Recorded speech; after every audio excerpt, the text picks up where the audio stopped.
(11월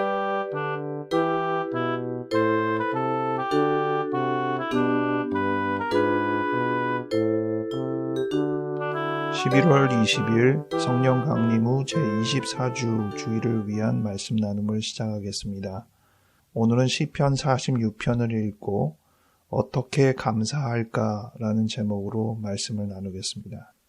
2022년 마가교회 표어는 꾸준한 일상, 행동 강령은 주님과 그리고 모두와 함께하는 하루입니다.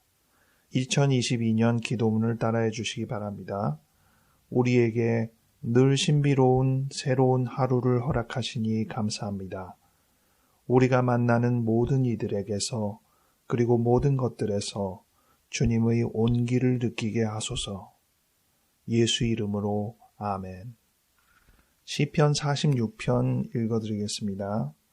하나님은 우리의 피난처시요 힘이시니 환난 중에 만날 큰 도움이시라. 그러므로 땅이 변하든지 산이 흔들려 바다 가운데에 빠지든지 바닷물이 솟아나고 뛰놀든지 그것이 넘침으로 산이 흔들릴지라도 우리는 두려워하지 아니하리로다.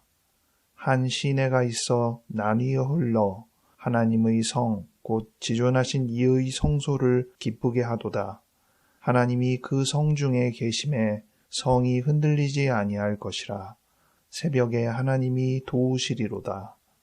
문 나라가 떠들며 왕국이 흔들렸더니 그가 소리를 내심에 땅이 녹았도다. 만군의 여호와께서 우리와 함께 하시니 야곱의 하나님은 우리의 피난처시로다. 와서 여호와의 행적을 볼지어다. 그가 땅을 황무지로 만드셨도다. 그가 땅끝까지 전쟁을 쉬게 하심이여 활을 꺾고 창을 끊으며 수레를 불사르시는도다. 이르시기를 너희는 가만히 있어 내가 하나님 됨을 알지어다. 내가 문 나라 중에서 높임을 받으리라. 내가 세계 중에서 높임을 받으리라 하시도다. 만군의 여호와께서 우리와 함께 하시니 야곱의 하나님은 우리의 피난처시로다. 아멘. 오늘 주일 성서 일과 중에서 시편 말씀을 읽었습니다. 이 시편 말씀에 대해서 같이 나누려는 것은 아니고 오늘 절기상 생각해 볼 것들을 함께 생각해 보려고 합니다. 오늘이 성령 강림 후 제24주이고 마지막 주입니다. 다음 주가 강림절 첫 주가 됩니다. 이 성령 강림 후 마지막 주를 부르는 다른 이름이 왕국주일입니다. 항상 마지막 주는 왕국주일인 거죠. 왕국주일이란 의미는 그리스도께서 왕이 되셨다는 의미, 즉 그리스도께서 이 세상과 우리를 다스리시는 것을 기념하는 날입니다. 이 왕국주일은 교회력이 끝나는 것을 의미하기도 합니다. 우리의 달력이 1월부터 12월까지 있어서 1월 첫 주가 시작이고 12월 마지막 주가 끝나는 것처럼 교회력도 시작과 끝이 있는데 그 시작이 강림절 첫 주입니다. 그리고 마지막이 성령 강림 후 마지막 주입니다. 그래서 이번 주가 교회력의 끝인 거예요. 그리고 다음 주가 교회력의 시작인 셈입니다. 그렇게 생각하면 이 왕국주일, 그리스도께서 다스리신다는 이 표현은 교회력의 결말을 보여주는 이야기라는 것이죠. 우리가 한 해를 되돌아보았을 때 어떤 식으로 결말을 지을까 중요하지 않습니까? 마찬가지로 교회력의 입장에서 한 해를 되돌아보았을 때 어떻게 결말을 지을 수 있을까 중요하다고 생각합니다. 개개인의 경험과 함께 교회력의 마지막을 어떻게 장식할지 생각해 보면 좋겠습니다. 공교롭게도 이번 주일이 추수감사주일입니다. 추수감사주일은 개신교의 절기죠. 가톨릭에는 없는 절기입니다. 물론 유대교에도 없습니다.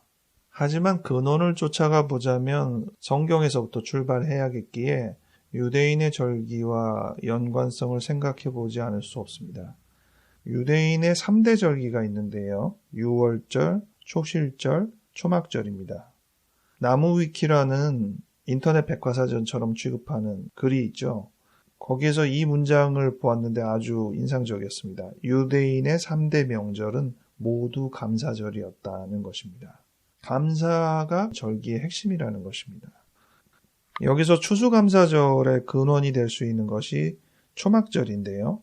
십계명을 보관하기 위한 성소를 짓기 위해 재료를 마련하는 것을 기념하는 절기였습니다. 그런데 이 초막절의 다른 이름이 수장절입니다. 수장절이라는 뜻은 곡식을 거두어 저장한다는 의미입니다. 하나님의 성전의 의미를 담고는 있지만 시기적으로 볼 때는 곡식을 거두어서 저장하는 의미가 있다는 것입니다. 추수감사도 그런 의미가 크죠.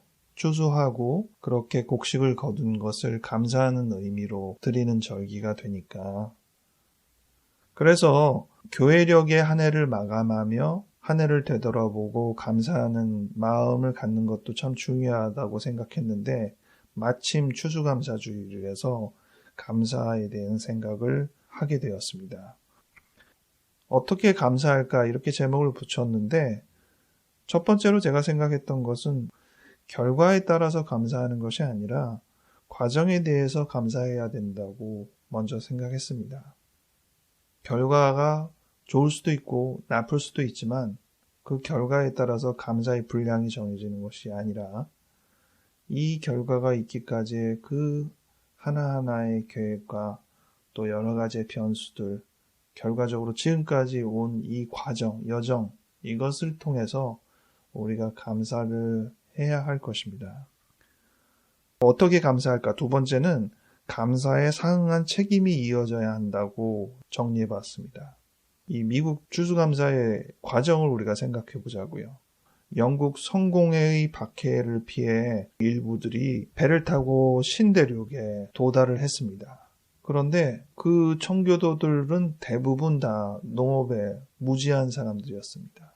그래서 신대륙에서 반 이상이 생을 마감했습니다. 원주민들이 도와주지 않았다면 아마 다 죽었을지도 모를 정도로 상황이 열악했습니다. 그런데 원주민들이 옥수수 씨앗을 주고 재배하는 법을 알려줘서 그들이 정착할 수 있게 되었고 수확하여 감사하는 의미로 예배를 드린 것이 우리가 잘 아는 추수감사절의 유래입니다. 그렇다면 그 수확에 대해서 가장 크게 감사할 대상은 물론 하나님이지만 그 다음으로 이어지는 감사의 대상은 우리가 인디언이라고 보통 부르는 현지인들이 아니겠습니까? 그런데 해가 지나간 후로 어떤 상황이 펼쳐졌는지 우리가 잘 알죠. 미국 개척자들은 원주민을 상대로 전쟁을 벌인 셈이고 원주민들을 하나하나 그 문화적인 영토에서 쫓겨나게 만들었습니다. 예수를 믿는다는 사람이 감사를 드리는 예배를 드린 이후로 결과적으로 보인 그들의 책임은 어떻게 이어졌나? 아니, 책임이라기보다 무책임한 거죠. 배신한 것 아니겠습니까? 감사한다고 하면서 그 감사의 결과가 이렇다면 이게 무슨 감사겠습니까? 그 순간의 감사가 아무 의미가 없는 것이 되지 않겠습니까? 이 내용을 통해서 좀 다시 생각하게 되더라고요. 지금 내가 감사하는 것이 어떠한 행위인가? 과연 나는 앞으로 책임이 있는 행동을 하게 될까? 좀 두려운 마음까지 생기더라고요. 여러분들은 지난 한 해를 돌아보며 어떤 생각을 하십니까? 지난주에 수능을 치른 친구들은 그야말로 1년 동안 노력한 열매를 거두는 비슷한 경험을 했으리라 생각합니다. 오늘 우리가 이 감사에 대한 묵상을 통해서 생각해 볼 일은 결과만 가지고 희비를 나눌 것이 아니라 하나하나의 여정을 돌아보며 결과적으로 감사할 수 있게 되는 마음이 있어야 하지 않을까. 그리고 지금 어떤 결과물을 가지고 하나님께 감사를 드릴 때 이 감사에 대한 책임을 얼마나 잘 유지하게 될지도 생각해 보아야 하겠습니다. 보통 감사라고 하면 그 감사로 끝나는 시점을 알리는 느낌인데 사실 감사가 긴 여정의 또 다른 이정표에 불과하다는 생각을 해보게 됩니다. 나의 지금의 감사가 어떤 의미를 부여하게 될지 생각해 보면 좋겠습니다. 기도하겠습니다. 하나님 아버지, 교회력으로 마지막 주간을 맞이하였습니다. 지금까지의 여정으로 우리를 이끌어 주신 것에 진심으로 감사를 드립니다.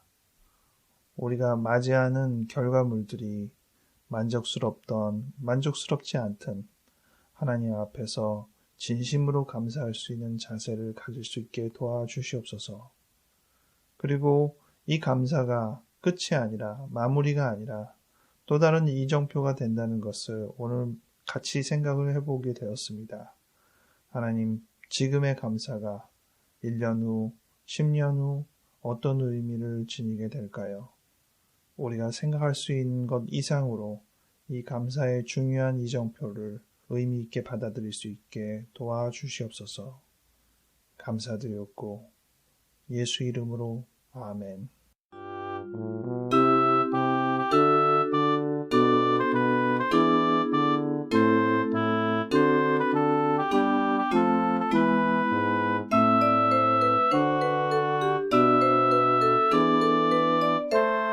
오늘 교회력의 예전색이 흰색입니다. 성령 강림의 주간은 대부분 이제 녹색이었는데 흰색을 예전색으로 맞이하고 강림절 주간은 보라색입니다. 색이 변하며 새로운 상황이 펼쳐지는 것을 알 수 있습니다. 아직 우리가 12월을 남겨놓고 있기 때문에 새로운 시작이라는 느낌이 실질적으로 잘 다가오지는 않는데 교회력의 새로운 시작을 맞이하며 또 어떻게 보면 4주 전체가 준비하는 과정이기 때문에 예수님의 오심을 준비하는 과정이 잘 될 수 있기 바랍니다.